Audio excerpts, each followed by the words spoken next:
If you just heard about government contracting, or maybe you didn't even know about it until you landed on this amazing video, this video is for you. You may wonder, well, what is government contracting and why would they want to purchase from you? Federal government, state, local, cities, counties, they need things. Lawn service, they need office furniture, they need staffing. Even think of an airport. They have concessions, they have security. Guess who typically provides these various products and services? They're small business owners like this one right here, my Pop and Curls, as well as you. They love utilizing small businesses as well as large businesses to provide the products and services. They can't just go out and start purchasing like we do in our everyday lives. There are different rules and regulations they have to follow. So for instance, with the federal government, it's very simple. In order to become a vendor, you just need a legal business. You can be a sole proprietor.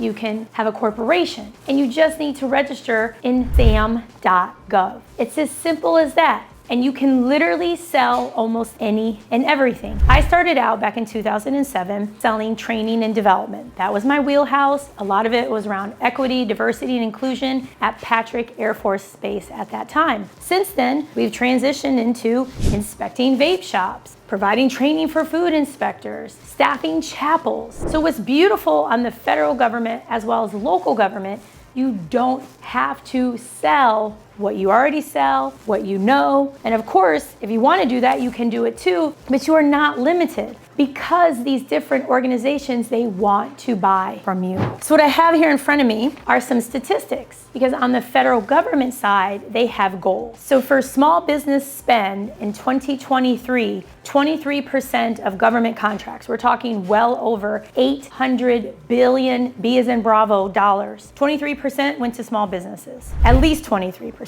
That was the goal. They ended up doing 28%. For small disadvantaged, 8A, different companies like that, the goal was 12%. They did and awarded 12.10%. For woman-owned, the goal was 5%. They awarded 4.9%. For service disabled, the goal was 3%. They awarded 5%. For HubZone, goal was 3%. They awarded 2.78%. The federal government, they need us because there's so many large companies, Lockheed Martin, Amazon, SpaceX, who are getting amazing contracts, and they should, but at the same time, they want to support us small businesses. We are the ones who fuel and grow the economy in the amazing United States. That's what we do. Majority of business owners are small business owners. On the state and local side, you simply sometimes have to register with them, sometimes you don't. Every state, local, county, municipality, they all vary. It's just how it is. That's what makes America great. You know, it's just how it is. When it comes to the federal government, many times the subject of certifications come up. You know, I heard because I'm a minority, I can get contracts. Because my wife, she should be the business owner, the majority owner, we're gonna get contracts. Because I'm a vet, I'm gonna get a ton of contracts. The answer is, it's up to you as far as the number of contracts that you get. I have a colleague who is a small business. That is a certification you get typically automatically with the federal government. And so far, he's already done $40 million just this year. You don't need these set aside in order to win profitable government contracts. You don't need them at all. What you need to be able to do is be open to reading, be open to writing, be open to people saying no to you. It all is here. If you know, oh my gosh, I can totally do this. You know, for instance, I just interviewed a couple. They've won a contract to remove a boat. They are making $10,000 on this one contract for another company to remove a boat. They went online, they found companies who remove boats, and the company has to destroy it. They won. I mean, it's amazing what you can do in this space. You can use government contracting as a side hustle, earn extra money, to leave your full-time job. Whatever it is that you want to do, you can make possible because everything is possible in this space. For those of you who want to know a little more about certifications, there are several. And here's what I want to suggest to you. On the federal side, pretty much you can apply for all of them for free. I recommend that you wait until you have a win or two under your belt before applying. On the state and local side, by all means, we're registered in the great state of Florida, and I am a woman minority business enterprise. I've been in that system since 2008. I highly suggest you do it at the state level powerful because it's easy and it will help you when you go for your federal level designations, because you cannot swap a state level designation for a federal level designation. You can't do that, but it helps when you apply or you go to bid on all of these things. The federal level, it's Sam.Gov and Unison. Those are the two most widely used sites. You can build a multi-million-dollar business from those two sites. On the state and local side, well, there's a lot of different websites. I suggest you focus in your particular state, or if you can afford it, you pay for a membership with a website where they'll give you access to multiple states. Again, that's just the nature of how things work in the United States. Every single state govern itself. They have their own rules and regulations. But at the end of the day, you don't give up. So when you're on Sam.Gov, you can look based on a NAICS code. That's a code that's used to identify what it is you're interested in selling. You can use a keyword search. You can do a search by date. There's so many ways you can search. Don't feel overwhelmed. You figured out Instagram, you figured out TikTok, you figured out Snapchat, LinkedIn. So you're telling me you're scared of Sam.Gov? There's no reason to be scared of Sam.Gov. There's no difference. Yes, it may be the federal government, but at the end of the day, the federal government is just regular people like us. Regular schmegular people. That's all it is. So what will happen is you will then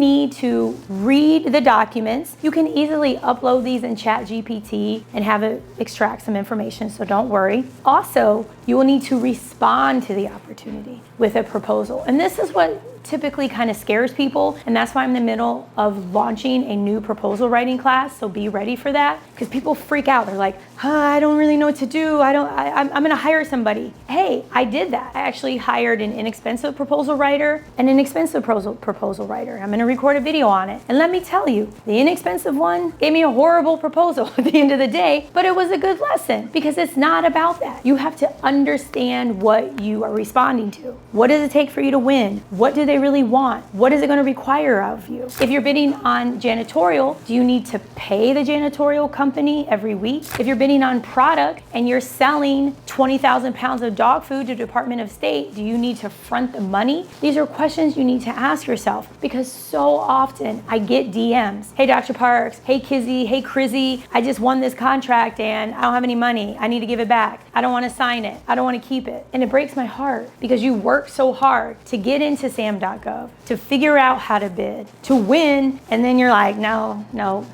So just take a breath. This is a beautiful space. This is a space where you can go from having a cage code, which you need for the federal side, March 20th, and winning a contract that's giving you $10,000 April 24th. That's what happened with the married couple I recently interviewed. On the federal side, sometimes on the state and local, depending, if you do not win, you have 3 days once they release who won to request what's called a debrief. You do this in writing. If it's an opportunity that's based on cost, often they may say this contract doesn't qualify. So in other words, you were just too expensive. You need to lower your prices and move on. And some have said, well, yeah, Kizzy, but I still want feedback on my proposal. But you're not getting it. It's like when you go to the dollar store. A dollar store is great. I love a dollar store, especially the one in Muskegon, Michigan. At the end of the day, does the dollar store have the same vibe as a Dior? It doesn't. The proposal is kind of irrelevant. They just wanted a good deal. That's it. That's how it works. For opportunities where the debrief does apply, take that information in, apply it, and keep adjusting. You learn, apply, adjust. You learn, apply, adjust. So if they said you need to explain more about the how, future proposals, the how. Let's say they say, yeah, the resumes are great, but we wanted somebody with more experience with this degree. Now you know going forward what to do. These are invaluable. Where else can you get feedback when you're bidding on something? If you submitted a bid to Google, are they going to give you feedback on your proposal? I don't think so. Maybe I'm wrong. Let me know, but I don't think so. Next, when you win an opportunity, this is when the real work begins. You have to deliver, over-deliver, and properly invoice. I have a variety of videos talking about this, and this is vital, because too often you win and you think, okay, I'm just going to keep it moving and go on to the next one. This is where client relations jump in. So be prepared. There may be surprises, There may be delays. Who knows? But this is the beauty of being an entrepreneur. You're still working for yourself at the end of the day. It's not for somebody else. It's for you. You should be proud of yourself. Be proud. This is an amazing place and space to be in. And if the opportunity, contract wins allow, hire somebody. You can get somebody from another country. Sometimes they're $2, $3, $4 an hour. Bring on people, but bring on people who you need, who you're able to explain to them, this is what I want, this is how I want it, and this is how you'll be held accountable. Too often we don't do this. I know from so much experience. Please don't do the things I did. Please don't do this. I hired people who I went to college with. I hired people that I thought were cool. I hired people that, I liked. So, and of course it led to catastrophe. Please don't do those things. But it's always important to expand your bandwidth, because in order to find, bid, and win profitable government contracts, you're going to need that bandwidth. So y'all, winnerswaybook.com. Don't forget winnerswaybook.com. Get the book, join my Facebook group, get ready for my proposal writing class, a free challenge coming out. You all are amazing. Everything is possible. We all started somewhere. I was a beginner too. Until next time, everything is possible. Like, subscribe, hit the notification button. Take care.